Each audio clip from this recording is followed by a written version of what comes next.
Hello, everyone, and welcome to today's webinar, Driver and Vehicle Compliance for Landscaping Companies, Understanding the Regulations and Running a Safe Fleet. I'm Jessica Schwartz, the Managing Editor of Turf Magazine, and this webinar is presented by J.J. Keller Video Protects. Before we get started, I'll cover a few housekeeping items. There will be a question and answer segment at the end of the presentation today. Please find the question box in the dashboard on your screen. This is where you can submit questions for your speaker today.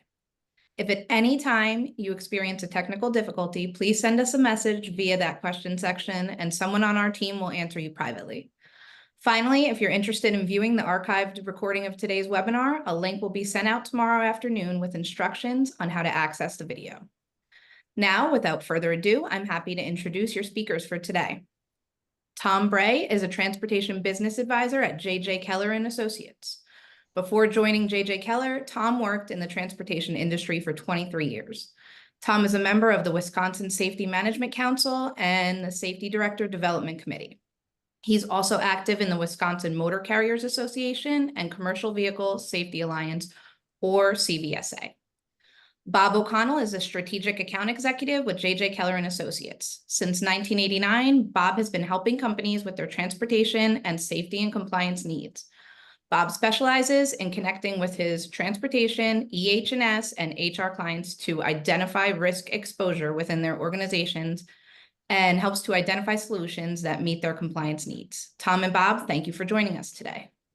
Fantastic. Thank you very much, Jessica. We certainly do appreciate that. Tom, it's always good to present with you. I know that we see each other at the corporate office periodically, but being able to be on one of these with you is always a highlight of my day, so I do appreciate that. And Neil and the magazine, J.J. Keller and Associates, certainly do appreciate the opportunity that you've given us to work together to talk to the attendees and hopefully have some good question and answers and impart some good knowledge. To that point, I would like to cover, well, first, I'd like to kind of take a step back. You know, Jessica said 1989. Tom, did you see me cringe a little bit there? Yeah, I did. That's a long time. That's a long time. We've been at this together for quite some time, haven't we? But today we're going to cover a few things. What regulations apply, and we're going to talk about those regulations as they apply to different classes of vehicles and different organizations and how those organizations use those vehicles. Hiring and qualifying of your employees who drive commercial motor vehicles. So that regulatory topic is going to feed directly into that next topic, which is then going to get into some of the other things about drug and alcohol tests, operating authority, and vehicle maintenance. And we're going to talk about some of the things that need to be accomplished for the vehicles that you're utilizing within your operations. And then ensuring safe driving behavior, including the use of dash cams. That certainly has been a hot topic. I was just having a conversation with a client, and a number of years ago, I remember I was at a bus association, and there wasn't one bus that did not have a camera on it. And then I went back to some of my carrier clients, and I didn't have one client that did have a camera on it. And I would say that now they're at parity. Virtually everybody has cameras, and we'll talk about that. And then we'll talk about acquiring some vehicle permits. But before we get into some of those topics, I do want to cover a couple of things. First off, and that is about J.J. Keller and Associates. This is kind of the ante into the game, so to speak. For those individuals that are not as familiar with J.J. Keller and Associates, I do have a couple of quick items that I want to cover here. And I'm going to hit the highlights. Everybody can certainly read the slide. But we were established in 1953. What that means is that we've been doing this for a long time. Longer than 1989, I'm glad to say. But since 1935, we've been around for a long time, and we plan to be around for a long time to come. We are a privately owned organization. We serve all of North America. We have over 2,000 associates that work at J.J. Keller. And we're very strong focus on data and corporate governance, and really safety and regulatory compliance. You can take a look about us monitoring 300 plus regulatory agencies and various industry publications on a daily basis. And you can see some of our certifications in there. So those certifications are important because not only are we talking the talk, we're walking the walk as well. We have regulations and we have various certifications that we have to be in tune with. And to that end, we certainly are in tune with those. I do want to make a quick analogy. If you're thinking about J.J. Keller and Associates and some of the things that we can accomplish for the marketplace, I'd like you to think of Walt Disney. How are Walt Disney and J.J. Keller alike? Well, Walt Disney, is a movie company. It's also a movie studio. It's also a theme park. It's also a cruise line. But really, at its core, Walt Disney is kind of like an intellectual property company. They have Moana. I know Moana 2 is in the theaters right now. They have Moana, that intellectual property. And as a result, they have all of these things that they can do.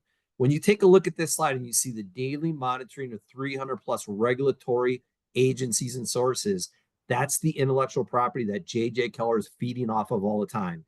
So that we have the knowledge to do these seminars. So we have outsourced services, we have dash cams, we have products, we have all of these things that allow us to do the things we do, because at the core, we are a risk mitigation and a regulatory compliance intellectual property company. So saying that, I do want to mention Video Protects. This is who is sponsoring today's webinar. We do have a lot of things to cover. This is an advanced video technology for any type of fleet.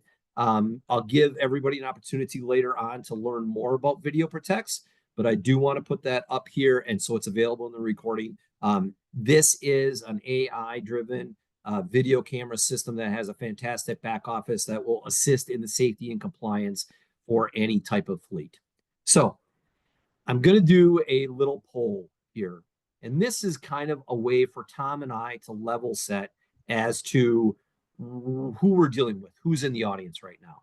So I want you to choose any and all of these boxes that you see right now. So I'd like everybody here to indicate the vehicle classes that make up your fleet. And again, select one or all of them.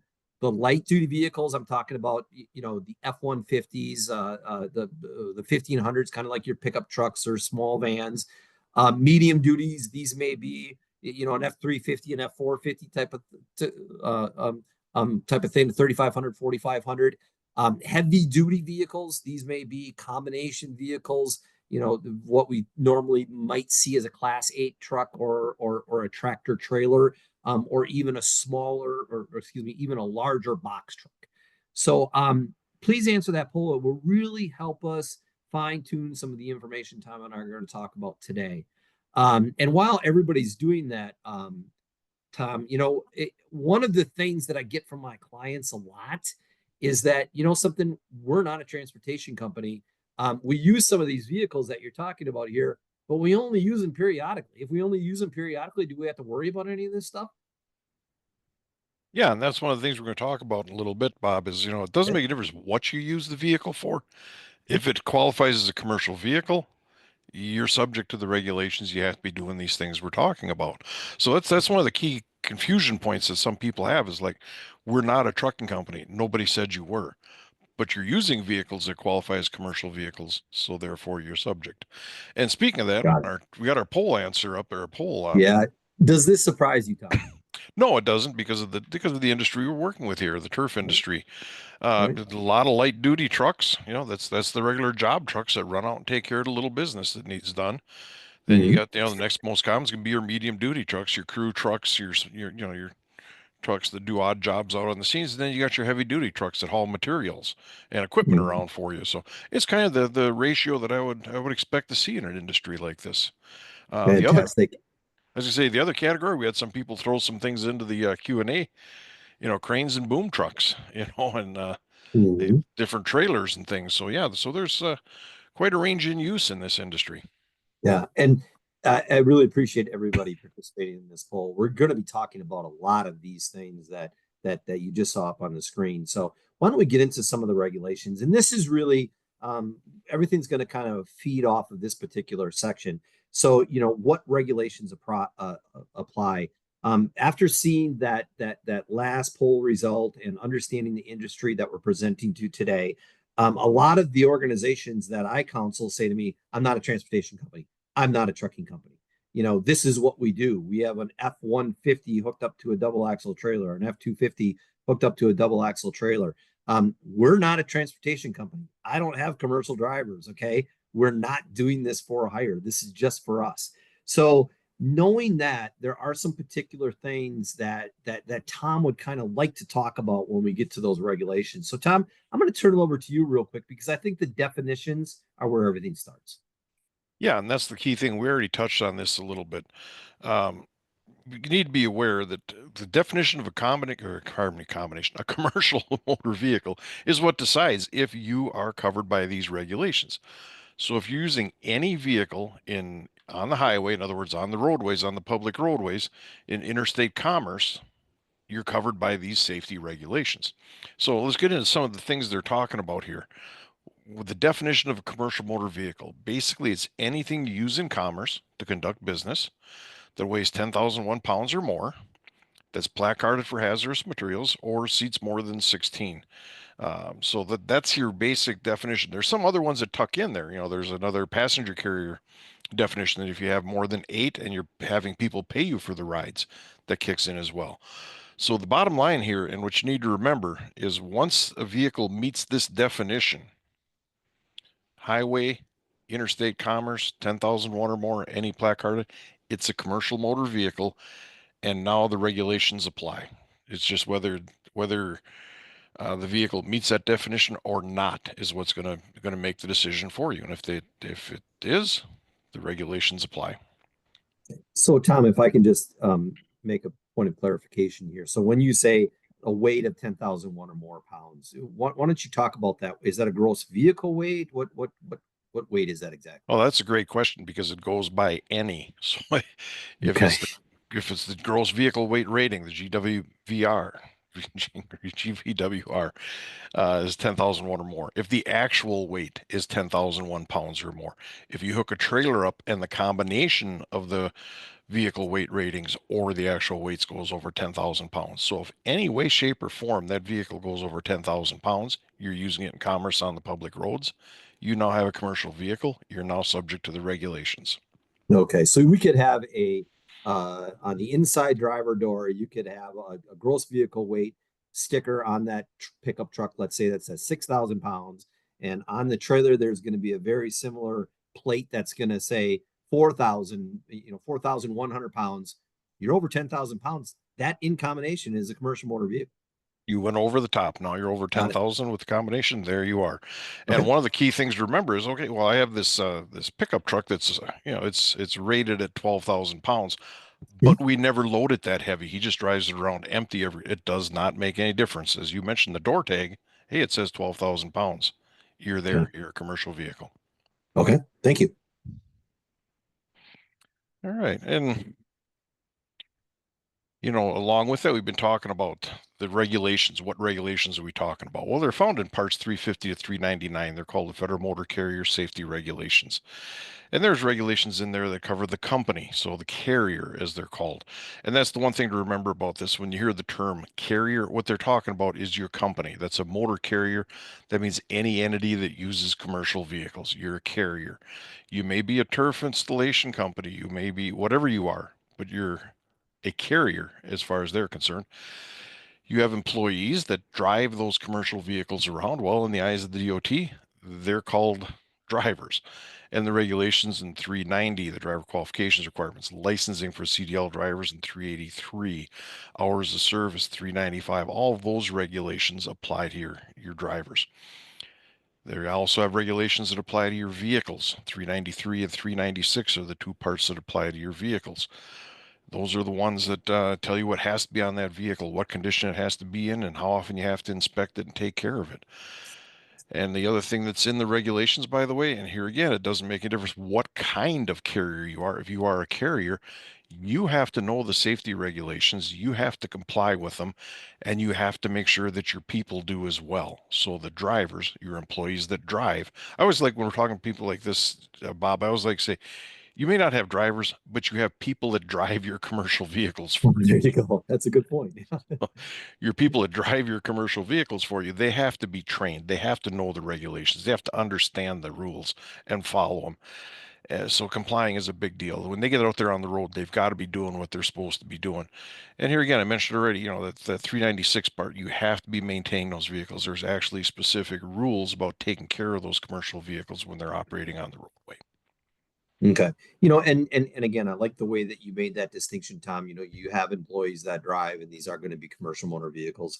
You know, one of the things when I'm constantly counseling my clients on this type of thing is that, you know, they'll say, "Listen, I've been doing this for 35 years, Tom, and I've never had an issue with this. Why are you talking about this right now?" We are seeing some stepped up enforcement here, and you know, if I could go back quickly, and actually Kyle kind of typed in with a question here real quick about, you know, commerce or interstate commerce. Can you just talk about that quickly, because I think it's important because it is in the definition. Hmm. Yeah, and Dorothy weighed in the question and answer too, because she said we only operate in one state. Well, Mhm. interstate commerce means trade, traffic, or transportation that crosses state lines. So if you're doing anything that crosses a state line, you're sending vehicles across the state line, you're hauling product across state lines, or you're picking up stuff that's going to go across the state line. So those are the types of things that make you interstate. If everything you do, all of your movements, all of your transportation work, everything you do stays within one state, then you're what's called intrastate. However, Bob, you know this, that doesn't get you Mhm. off the hook, because when you operate in intrastate commerce, the only thing that happens is you're not subject to the federal regulations. Now you're subject to the state's regulations. So, and the states have to have regulations that mirror the federal. So when we're going to be talking about driver qualifications, if you're an intrastate company, you're still going to have driver qualifications requirements. They're going to kick in at 10,000 or 12,000 or 18,000. That's what might be a little different. They might kick in at a different point, but they're still there. So you still need to be aware of them, even if you Yeah. only operate in intrastate commerce. Right. And I would have to say, Tom, you know, from my experience, the bulk of the individual states have adopted the federal regulations in their entirety. They just tweak them slightly. So we certainly can't, for the audience today, we can't get into every single state minutia. But just what we're talking about here, pretty much every state has adopted. I do want to get into, because we've talked about this a lot already, and I do want to give everybody who's in attendance today an opportunity. I'm going to put up a poll real quickly, and we're not going to go over results, but this poll is going to allow you to reserve a white paper. So, Tom, if we could go to the next slide real quick. Um, just answer, pick any one of these answers. And what you're going to do is you are going to get a free complimentary white paper that's talking about guidance on light and medium duty fleets. It's going to go into a little bit more depth than what we're going into today. This is written by our editorial staff, but it's going to talk about all those risks that you can't ignore. If you don't answer this poll, you will not get it. If you choose any one of these answers in the poll, we'll be sure to make sure that we send that white paper out to you. And it'll really start to put together a lot of the things that we're talking about today. And I guarantee you, if you're going to be printing it out, it's going to be dog-eared in no time. So why don't we go into the next slide, Tom? I want you to cover, we talked a little bit about the drivers, you know, and the vehicles and the definitions. You know, perhaps could you get into some of the company credentials now? Sure. As far as the company's concerned, there's different things you have to have on hand and taken care of to be able to put commercial motor vehicles on the road. First off, you have to have a DOT number. That's universal, whether you're a for-hire carrier, a private carrier, an exempt carrier. There's all kinds of different types of carriers that do commercial work with vehicles. And Mhm. no matter what kind you are, you have to have a DOT number. That includes private carriers. That's the turf companies would have to have a DOT number. Operating authority is something separate. That's something that you have to have if you're doing what's called for-hire work. It's also known as for-hire authority or having an MC number. What that's all about is if you're hauling stuff for other people and they pay you to haul it. In other words, your job is to go haul stuff for other people. You're a for hire operation. You have to have the operating authority. UCR is something that if you're an interstate carrier, and here again, it doesn't make a difference what kind you are, you have to pay your UCR fee. It's basically a registration fee that you have to pay once a year. And then if you haul hazardous materials that require placarding, you have to have it's Pipeline Hazardous Materials Safety Administration hazardous materials registration. So here again, it's a fee that you pay to FEMSA. That's their nickname. And they give you a letter that you have to carry in all of your vehicles. And when you're hauling placarded materials, they're going to ask, they being police officers, are going to ask to see that registration letter. So that's the basic package a carrier has to have to be able to send the trucks down the road. Yeah. Now, as far as the DOT number is concerned, I mentioned already, all carriers, private, for hire, doesn't make any difference. You have to have them. It's unique to you. It's what they use it for is to track your company's on-road work, your violations, your roadside inspections, your crashes, all those types of things.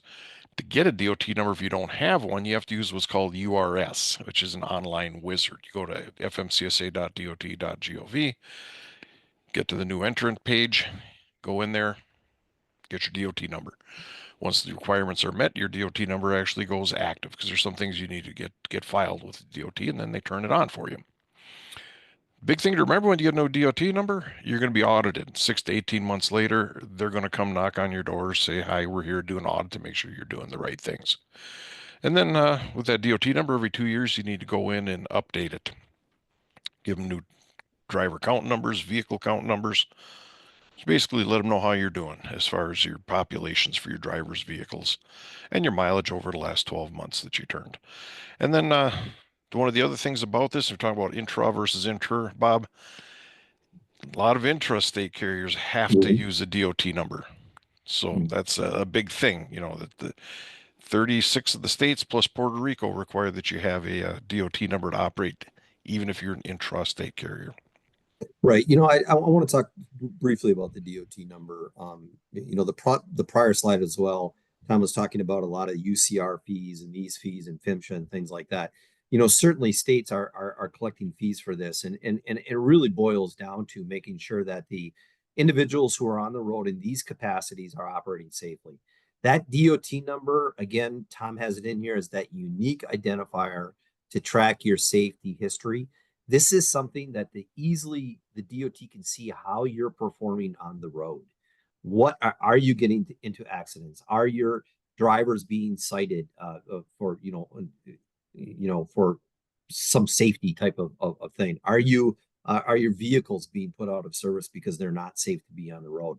But that's really what that DOT number is, and it's something that is going to be unique to you. And if you don't have something on there, you can get cited for it, and you're going to get, you're going to be put into the system anyway. So a lot of times I'll be driving around and I'll see a pickup truck with the DOT number on it, and they're just a regular pickup truck, like the pickup truck that I'm driving, but they've got that DOT number on there. And this is where it comes. But Tom, I'd like you to talk a little bit about what are the requirements. Why do I see some on a regular pickup truck just has the DOT number and we're ready to go?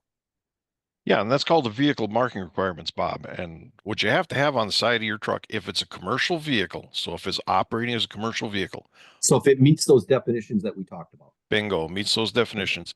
It's got to have your company's legal name or single trade name. In other words, the name you told the DOT that you use when you filled out your paperwork. So you have to have that name on there. You have to have the letters, US DOT, and then your DOT number following it. It's got to be laid out just that way. It's got to be on both sides, and it's got to be readable. So it needs to be in contrasting colors, and they have to be able to read it from 50 feet during daylight hours. So that's kind of what they're looking for. As you mentioned, Bob, it's your identifier. They need to be able to identify that's you that just did this. So that's where the requirements come from and what they're looking for. And I do want to say, Tom has on his slide here, vehicle markings, regulation or part 390.21. That's part of the 49 Code of Federal Regulations, part 390.21. Again, for any of this information, if you're saying, geez, I don't know how to apply for a DOT number, I don't know how to do my MCS 150 update, reach out to JJ Keller. That's what we're here for. We're here to help you navigate some of these rules and requirements that may be new to you, and actually kind of do an assessment to begin with. Here's your exposure. So I just want to say that you're not alone in this. We're probably going to be overwhelming some of the people with this type of thing, but there's a lot of resources out there. So just pick up the phone and call. What about vehicle credentials? Which is well, I do want to cover one last thing here because we had a question that came in a kind of timely manner. Beck is asking, what about contractor license number? Well, what we're talking about here is the minimum the DOT says you have to have on the vehicle. So if you have a municipality or a state regulation that says you need to display this number as well, you got to display that number as well. The other thing is you can put all kinds of names on the side of your vehicle. If you want to, the trucks are being operated by A1 Transportation, A1 Turf Transportation, but the parent company is America's Best Turf Company. You can letter the trucks all up and detail them out as America's Best Turf Company all over the place. So long as somewhere on the side of the vehicle it says operated by A1 Turf Transportation US DOT number. So there's all kinds of different things you can put on the vehicle, but you've got to make sure that that official name and DOT number are on there. And if you have other names on the vehicle, that official name and DOT number are prefaced by operated by. So want to make That's sure. a great point. I would guess a lot of people are going to be getting deliveries to their house today, and FedEx might show up with their truck. It might be FedEx all over it, but underneath there, it's going to say operated by Tom's Transportation. So yeah, that's a good point. Thank you, Tom. And as far as vehicle credentials, this is something that's not handled at the federal level. It's handled at the state level. It's like driver's licenses. There's federal guidance, federal rules that have to be followed, but the states actually take care of it. So when you're getting a license plate in a state, you're getting either a base plate. You're getting a base plate that's going to either be a simple truck plate for just the state you operate in, or you can get what's called an IRP plate. If your vehicle's over 26,000 pounds and it's going to be crossing state lines, it has to be registered in all the states you operate in. So that means either getting registration in the 2, 3, or 4 states that you want to operate in, or getting what's called an IRP, International Registration Plan plate, which then is valid in all the states. The registration you pay your home state, and the registration gets split up between all the different states. So there's different ways that can get done. That's called your plate. The other thing you have to worry about is if you're a heavy vehicle, you're over 26,000 pounds, is what's called fuel permitting. States want to make sure they're getting the fuel revenue for those large vehicles that operate in their state. So if you cross a state line and those states outside of your base state, you're either going to have a temporary fuel permit, or you're going to have to join what's called the International Fuel Tax Agreement, or IFTA. That works like IRP. You pay your home state, you do filing with your home state, is the correct way to rephrase that. You do filing with your home state, and they figure out how your fuel tax money gets divided up. But here again, the IFTA and IRP, they only apply if you're crossing state lines. If you're staying in one state, just get a base plate for that state, a regular truck plate. Don't have to worry about fuel permitting, and away you go. If you do have to cross state lines and do all these different things, that's where the temporary truck permits come into. So, come into play. Where, I don't normally cross the state, because this is one of the questions we had, that I've had in the past. But we only go to Illinois once. I'm in Wisconsin, by the way. I should explain that. I only go to Illinois once in a great while. Well, then you got the Which is decision. probably a good thing, right, Tom? Well, it depends. Right. If you're doing business down there, they're great people. Yep. But you got to make the decision. Do we, if it's a heavy vehicle, yes or no? If it is a heavy vehicle, do I want to get a temporary trip permit, or do I want to get? You've got all these decisions you're making, Bob. That just has to be something that you work a lot with. Yeah, absolutely. And again, we're throwing a lot at you today, but reach out to the resources that are in the marketplace. J.J. Keller certainly being one of those. So if you to Tom's point, if you're gonna go down into another state that you normally don't go down to, you could get stopped and you could be facing some hefty fines because you're doing something from a commercial standpoint. Your vehicle is only registered in one state. So just make a phone call and say, this is what I'm doing. What do I have to do?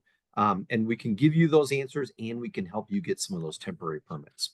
So why don't we go into driver qualifications right now? So we kind of talked about some of the rules and requirements, Tom. We kind of talked about some of those definitions. And once you meet some of those definitions, now we have to do certain things. And driver qualification is one of those right off the bat. Again, a lot of the people that we counsel say, I don't have, commercial drivers. They're not drivers, they're employees who drive. I've got a technician that goes out and fixes this turf equipment. Okay. They're a technician. They're not a commercial driver. But if they're driving those vehicles, if they're driving an F-150 and they have a whole bunch of parts on the back, or some replacement, equipment on the back, well, all of a sudden they hit that point, they are a commercial driver, and they have to have certain qualifications before they hit the road. And Tom, why don't you talk about some of those requirements? Yeah, to be able to operate a commercial motor vehicle in commerce, you need to meet the regulations as part of 391. And if it's big enough, we'll talk about this as well, the CDL licensing in 383, pardon me. But here's the key, and this kind of builds on what you were saying, Bob. It doesn't matter what you call yourself. If you're an employee that drives a commercial motor vehicle, you are a commercial driver. And that's going to include your permanent drivers, your full-time drivers, the ones that, drive your vehicles for a living. But it also includes your part-time drivers, the people that work on sites and occasionally drive a commercial motor vehicle. They're covered as well. If it's an employee that drives a commercial vehicle, they are considered a driver. And that applies no matter what you consider their title to be. So you might call them the boss, you might call them a foreman, you might call them a laborer, you might call them a technician. It doesn't make a difference what you call them. If they're operating a commercial vehicle, that vehicle over 10,000 pounds, they are an employee that drives a commercial vehicle. They have to be qualified as a driver. The other one that gets a lot of companies in trouble is they decide to have people drive under their DOT number. So guess what? As soon as they operate under your DOT number, they're your drivers as far as the DOT is concerned. So it doesn't make any difference whose vehicle they're driving. If it's big enough, it needs a DOT number, and if they're putting your DOT number on it, they're your driver. So it gets a little dicey when it comes to certain people, but this is how it works. If it's a commercial motor vehicle, the person driving it is a driver. They have to be qualified under these regulations. So here are the basic qualifications to go interstate. This is where the intra sometimes varies a little bit. Is the 21 years old. To be an interstate driver, 21 years old required. Intra in most states, 18. You have to be able to read and speak English language. You don't have to be great at it. You just have to be able to communicate with officers. An officer asks for the driver's license. The driver's got to know this is my license. The driver's got to be able to answer questions like where are you going and what are you doing. So just basic English language is what's required. They have to be able to safely operate the vehicle. That's by virtue of either training and or experience. They have to be physically qualified. In other words, they had to have passed a DOT medical exam. So they got to do that DOT. They got to get that card. They got to have it with them. Or if they're a CDL driver, they have to merge it to their license.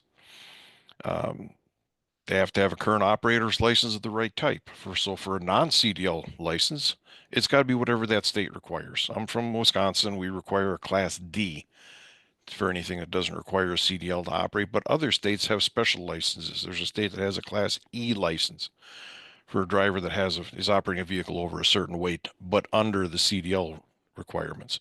So the driver just needs to know and needs to contact their state. What's license required for this non-CDL vehicle? Of course, CDL vehicles over 26,000, combination over 26 with a trailer over 10. You're looking at the CDL requirements, A, B, and C requirements there. The driver can't be disqualified. There's certain things in their background. If they've had a DUI and a CMV in the last year, if they're a CDL driver that had a DUI in any type of vehicle, they're going to be disqualified. If they got caught texting twice while they were driving or things along those lines, they're going to be disqualified. They're not going to be able to operate commercial vehicles. And they have to have successfully done a road test. That goes back to that can it safely operate? That road test is where they prove to you they can actually safely operate the vehicle.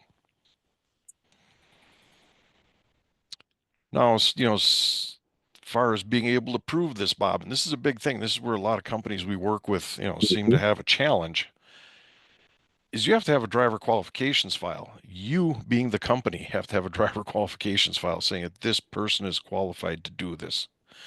So the first thing you need in that driver qualification file is a driver application. And we've seen a lot of companies get in trouble with this because they hire the person as a laborer. Then down the road, they make them into a driver. When you make them into a driver, they have to fill out a driver application. And it's going to ask for driver-specific things. Based on that application, because you're getting license numbers, you're getting past employment, you're getting that the person's over 21, you're getting this information you need to do some of these other things. Like one of the first things you need to do is you need to run MVRs on that driver. Get an MVR from every state they drove in over the last 3 years during the application process. Verify they're valid, they have a good license. You need to do what are called safety performance history inquiries. Contact any previous DOT employer and ask them, did this person actually work here? Because they have them on their application. You got to call and verify, did that person actually work there? What were the dates? Did they have any DOT recordable crashes? Those are the crashes DOT has, they want companies tracking. You're going to have a road test in that DQ file before the person can drive for you. You can accept a CDL as an equivalent, but usually you don't. You have to have proof the driver's medically qualified. Non-CDL driver, that's a copy of their medical card. For a CDL driver, that's their MVR that shows they are medically qualified until this date. Then you have to put in there that a national verification that the examiner that did their medical exam was on the National Registry of Certified Medical Examiners. And Bob, I want to reiterate, it's up to you to keep this. DOT doesn't keep it for you. You have to keep it. During an audit, they come and ask for it and verify that you have built this file and done these things. Yeah, and that's a great point, right? And as far as the application is concerned, I know that once I'm counseling my clients and they understand that they have regulated vehicles, which means they have regulated drivers, which means they have to do a driver qualification file. The first thing that happens is we say, well, these are the things that have to be on a driver qualification. You have to have a date of birth. That's a requirement. You have to have a social security number. That's a requirement. You have to get a driver's license number. That's a requirement. So, in HR, a lot of times the human resources department of some of these organizations will say, we can't ask for the date of birth. That can be discriminatory. If you don't have that on a driver application, it is a non-qualified driver at that point in time. Trust me, we haven't talked about it yet, but if you get in a situation where there's litigation, everything that we're talking about here is low-hanging fruit for any of these lawyers that you see that are out there. They'll immediately go to all of this stuff because it's the bare requirements for states, for federal. It's the bare requirements. If you don't have a driver application, they're saying, wait a minute, that driver shouldn't have been on the road because he wasn't qualified. Okay. So this is very important stuff. It's really at the bottom of this pyramid that we're talking about here. It's very important. But before we go on to some of the other contents of the DQ file, Tom, Andrew had a great question here, and I saw you reading it. So it has to be. Andrew was saying, I work at a university. Do the drivers need a license from our state where the university is, or a license from the home state? Would that be good? The driver has to have a driver's license from the state that they reside in. Their state of domicile is the legal Right. term for it. So I'll use myself in Minnesota because that's the state that's right next to me here. If my employee works in Wisconsin here but lives in Minnesota, that driver needs a Minnesota license because that's where they live. That's where they're domiciled. So that's how the system functions. It's their state of domicile decides where they have to have that driver's license at. Perfect description, Tom. There's another, and I believe that we should answer these questions. I know that we're limited on time, Tom, but I believe that we should answer these questions. Are the driver qualification files only for drivers of commercial vehicles 26,001 more pounds or over all drivers? The way that I like to talk about what we're talking about today is that anybody who's driving a commercial motor vehicle 10,001 more pounds or more, either gross vehicle weight rating or in combination, has to do everything that we're talking about. Okay. But if they're in a vehicle that's 26,001 or more pounds, they have to add two other things, and that's CDL and drug and alcohol. Okay. So 26,000 pounds, you have to do everything plus CDL and drug and alcohol. If you don't go up to 26,000 pounds, you don't have to do CDL or drug and alcohol, but you have to do everything else. So yes, anybody 10,000 or more pounds has to have a driver qualification file. And I've seen too many times where a lawyer gets a hold of this and they say, you don't have an application on this driver. You don't have a safety performance history on this driver. You don't have a road test on this driver. I know that my client that you killed was drunk and ran a stop sign, but you shouldn't have been at that intersection because that driver should have never been qualified. Therefore, that truck would have never been there. Therefore, my driver would have just went through that sign drunk, ran through the stop sign, would still be alive today. We've seen it happen. It's public record, so really be cognizant of this kind of things. But there are some additional requirements for CDL drivers. These are 26,001 or more. There should be an entry-level driver certificate if they have not had a CDL or hired prior to February 7th. Longer combination training certificate, if that's applicable, the longer combination vehicles, the 2 or 3 trailers behind there. Annually, the carrier, the company, has to obtain their driving record and they have to review that driving record. Okay. Really important. Make sure that you're running the MVRs on all of the drivers that are covered underneath these regulations and that you're reviewing those. And then regularly, they've got to go through a medical qualification. Everybody who's got a medical qualification is going to have an expiration date on that medical qualification. And depending upon the state and what class of vehicle you're on, you actually have to go to the DMV to take care of that. So, and then all of your hazardous materials training. So, those are the contents of the driver qualification file. Again, it's all by regulation, but it really starts with hiring that commercial driver. Okay. Tom mentioned something very important. You have a tech that, all of a sudden got promoted, and now they're going to be a senior tech. So they're going to be delivering this, and they're going to be doing this. Now they're going to be hired. Now they're going to be operating those vehicles that are going to be covered underneath these particular requirements. You have to have a new driver application for that. Okay. You have to do the background checks, including the MVRs, the safety performance history. You have to verify those medical qualifications, do the road test, make sure that the DQ file is built. All of those things are important to accomplish when you're hiring that driver. Start it right with the driver and keep it right with the driver. Okay. And again, reach out to J.J. Keller or any of the myriad of resources that are out there in the marketplace to walk you through these processes. Once you do it once, it becomes really easy to do. And then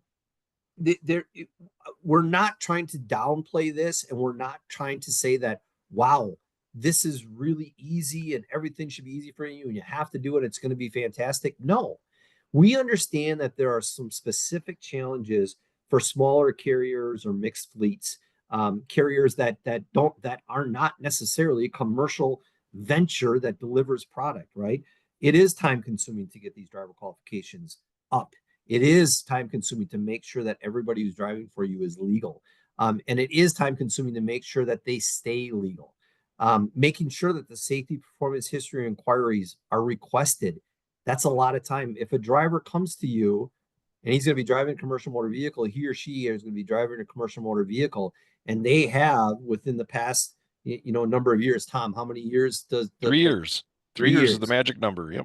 3 years. They have to give you previous employment information for the past 3 years, and you have to, you have to go in and you have to ask that prior employer, can you please give me the information on this driver, right? That's time consuming. But one small violation can lead to a big problem. I've said it before and I've seen it before. This is low hanging fruit when it gets to be an incident. And I don't know about the other states where everybody's from, but I can't turn on the TV without hearing been involved in an accident, call us, right? So I think I beat that horse, Tom. Why don't we get into one of those two other areas that if you're at 26,001 or more, some of that drug and alcohol testing. And again, this really clicks in, right, Tom, at that 26,001 or more pounds? Yeah, and I love the way you put it earlier, Bob. All the stuff we've talked about so far, the driver qualifications, the carrier credentialing, all that applies to anybody that operates commercial vehicles 10,001 or more. Take a DOT physical, 10,001 pounds or more. DQ file, 10,001 pounds. We're getting into this stuff now that kicks in once a CDL is required. Well, question one is, when's a CDL required? Well, 3.5 answers that question. It's got the definition of a vehicle requiring a CDL in it. And that's what's on your screen here, 26,001 pounds or more, towed unit of 10,000 pounds, 26, towed unit of over 10,000 pounds. That's a Class A vehicle. I'll get it out eventually. A single vehicle, 26,001 pounds or more. Here again, rated actual. It's going to be a Class B. They can have a trailer up to 10,000 pounds, just not over 10,000 pounds, and still be a Class B. And that's a distinction to keep in mind. If you want to let your drivers, some have A's and some have B's. One of the easy solutions a lot of carriers do is they just tell everybody, I want you all to have a Class A so you can operate any of my CDL vehicles. Then there's the Class C, which the problem with those vehicles is they don't make the weight cutoffs, but they either carry too many people or they're placarded for hazmat. And that's what makes up your Class C CDL vehicles. They're lightweight vehicle, lighter than 26,000 pounds, but they require a CDL because of the passenger count or the presence of hazmat. Now, the key thing with this is once the CDL is required to operate that vehicle, the driver operating that vehicle then has to be part of your drug and alcohol testing program. So the two kind of go hand in hand. And Bob, I know you want to mention this in the worst way. What about my non-CDL driver or my CDL driver that's driving nothing but non-CDL vehicles for me? Can I throw them in with these people? You certainly can. Let me rephrase that. No, you can't. Okay. I always like to do that because then people are paying more attention to me, right? no, you don't want to. As a matter of fact, there's a real danger of having an individual going in for a drug test post accident and they are not driving a commercial motor vehicle at 26,001 or more pounds. And the lab may classify it as that type of a vehicle and classify it as a CDL test. Okay.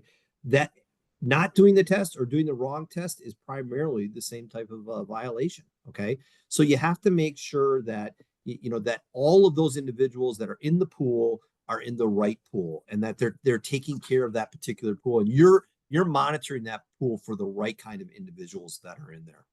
Yeah, and I love that answer, Bob. That's a yes and no. Right. Right.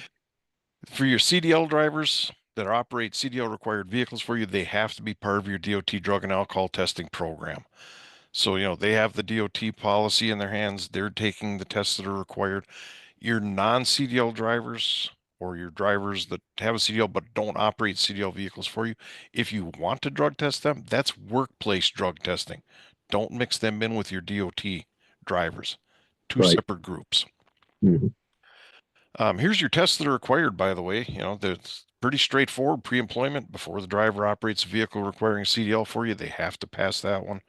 Post-accident, if there's a fatality or there's a citation issued following injury or towaway accident, you have to do a post-accident drug and alcohol test. Random, you have to test 50% of your CDL drivers for drugs, 10% for alcohol every year. That's an annual requirement.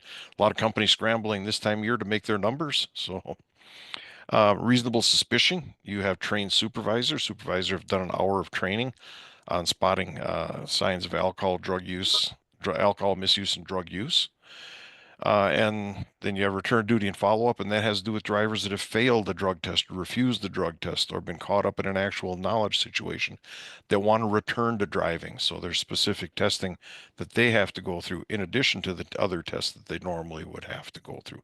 So there's quite a bit there as far as the testing program goes. Yeah, there, like you said, there's quite a bit there, Tom, and you're actually going to cover a little bit more when we get to the clearinghouse here on the next slide. But I guess I just want to tell the audience, this is why a lot of organizations outsource this type of thing. It's why they outsource the driver qualification. It's why they outsource the drug and alcohol. It's why they outsource a lot of the vehicle. We really at J.J. Keller we call it two things: driver legalization and vehicle legalization. And all of this stuff that we've been talking about is really around driver legalization. So, there are organizations like J.J. Keller and Associates that can take care of this for you, right, with you, and make sure that everything's filed and done. But because it gets to be a little more onerous, Tom, if you want to kind of talk about the clearinghouse a little bit. Yeah, I was gonna say, just talking about the clearinghouse is something that you need to try. You need to keep track of this as well. What the clearinghouse does, you've got the random program. Managing a random program is hard enough work. Making sure you're doing that compliantly is challenging. Well, now all of a sudden you have a driver fail or refuse a drug test or get caught up in an actual knowledge situation. Well, what next? What happens now? Well, you have to tell the driver you can't drive anymore. You're done driving commercial vehicles for me until we get you through the return to duty process. And that's captured in the clearinghouse. The fact that the driver failed or refused, that's captured in the clearinghouse. The driver gets listed as what's called prohibited. They can't operate commercial vehicles. They need to do their SAP, substance abuse professional, evaluation and treatment, and then do a return to duty test. That's captured in the clearinghouse. That gets their prohibited status lifted. Then they have to complete their follow-up tests, which are in addition to random testing over the next year to 5 years. So there's a lot that has to go into this. And then the reporting's done by, some of the reporting is done by MROs, medical review officers. They're the ones that oversee the drug testing process. Some of the entries are done by the carriers. If it's a refusal and the carrier's the one that dealt with the refusal, they have to enter it. CTPAs, those are what Bob mentioned, the people like Keller that can help you with these things. And SAPs, of course, have to enter when they've treated and evaluated somebody. Carrier at hire, you have to check to make sure your driver's not listed in the clearinghouse, and then annually after that, you have to check to make sure nothing's changed for your driver. So there's quite a bit here, Bob, to try to keep up with all this. Yeah, it gets to be a little crazy. It gets to be onerous. And, Scott just had a question, Tom. So I just want to, before we get into some of the other Part 40 requirements, Tom was saying we have an F-450 that hauls a trailer with the excavator on it, and it's at 24,000 pounds. So just to clarify, a CDL is not required, but drug and alcohol testing is required. No. The No on two both. things that click in at 26,000 pounds is CDL and drug and alcohol. Correct. Not at So the 26,000 pounds, they don't click in. answer, yeah, the 26,001. Well, thank you.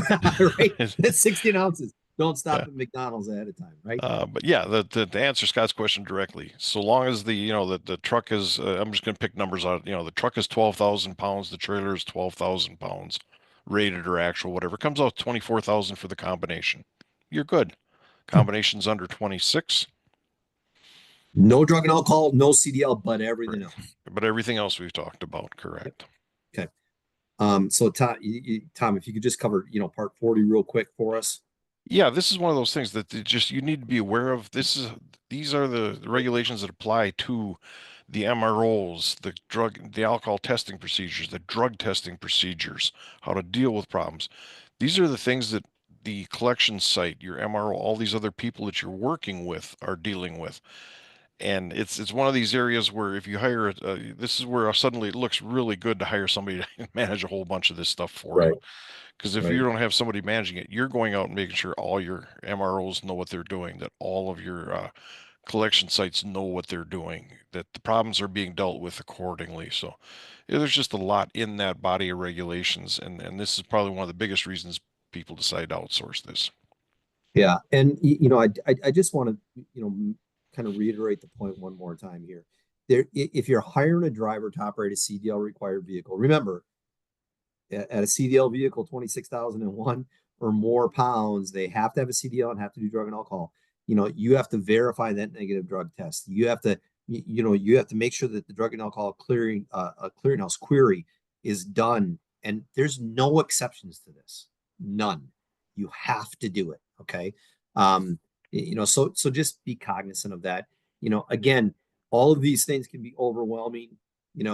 Again, it's why the individuals go to us and say, this is what we're operating, this is how we do it. Tell us what we do and take care of it for us. We can certainly do that. So we've been talking a lot, Tom, about the drivers, and I want to be cognizant of time. We're coming up on, just about 7 minutes or so. I want to have a little time for any questions that come in, but we've been talking a lot about the drivers now. We're going to switch over to vehicles. Why don't you talk to us a little bit about some of the vehicle requirements? Yeah, this should go a lot faster because it's nuts and bolts. It's actually fairly straightforward stuff. Part 393, those are the regulations that tell you what needs to be on the vehicle and the condition that it needs to be in. Appendix A in the annual inspection requirements. Once a year, the vehicle has to undergo what's called a periodic inspection. Some of the states, like California, it's got to be done quarterly. So some of the states have more frequent requirement built into their state laws that you have to follow. But there's got to be this periodic, this regularly scheduled inspection done on the vehicle. You also have to have a systematic program that inspects and maintains those vehicles. That means you have technicians that are looking at them regularly, maintaining them. Preventive maintenance is the key word there. You can't say that our maintenance program is when it breaks, we fix it. If you go through an audit, you got to be able to explain that once a month we bring the vehicles in, the technicians inspect them and fix anything they find. Every 3 months we bring it in, do an oil change and a full service on it. You've got to have some program that looks like that to be compliant. And that comes down to establishing a PM program for yourself and then following it. And what happens during an audit, you're going to be compared to your program. I say I do this. That's what the investigator is going to look and make sure that you're complying with, is whatever you say you do. So I just want to make a point. We kind of transitioned over to vehicles here. Everything that we're talking about today, everything that Tom is telling you about, is codified in the regulations. So what that means is that the Federal Motor Carrier Safety Administration has said these are the requirements you have to follow. And by the way, these are the minimum requirements. If you follow everything that Tom and I are talking about today from a driver perspective and a vehicle perspective, you're getting a C grade. You're passing. Okay. As far as the feds are concerned, but always have in the back of your mind some of these things about what happens if there is an incident, and what can happen if you're in a courtroom situation. We always see this with buses all the time, which is why I wanted to stop here. That systematic program that Tom was talking about, it can be time or it can be mileage, but make sure that you have that written down and you're doing it. But if you write it down, make darn sure you're following it with all of these things. I'm sorry, Tom, go ahead. No, it's very good point. Half of the vehicle side is making sure you're maintaining it. You've got that maintenance program, you're following it. The other half is making sure your drivers are taking care of it. Before the vehicle operates on the road, the driver needs to do a pre-trip, make sure the thing is in good shape. When they're done with it for the day, they need to do a post-trip and report any defects to you on a DVIR. This needs fixed before it can operate again. That's what the DVIR is telling you. And those DVIRs, by the way, you have to keep them for 3 months.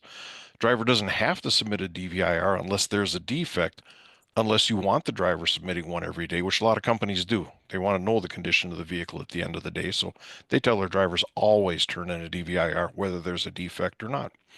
And there's en-route inspections the driver needs to do. They need to inspect their cargo every 50 miles, every stop, every 3 hours, every 150 miles after that initial 50. So they're supposed to be stopping to make sure their stuff is staying secure on that vehicle. So there are driver inspections that take place to make sure the vehicle is staying in good condition. So I do want to talk about a little bit before I get into this offer that we've got for everybody who's in attendance today. Is when Tom talked about the DOT number at the top of the hour here. That's really what the Federal Motor Carrier Safety is utilizing to make sure that you're being safe on the road.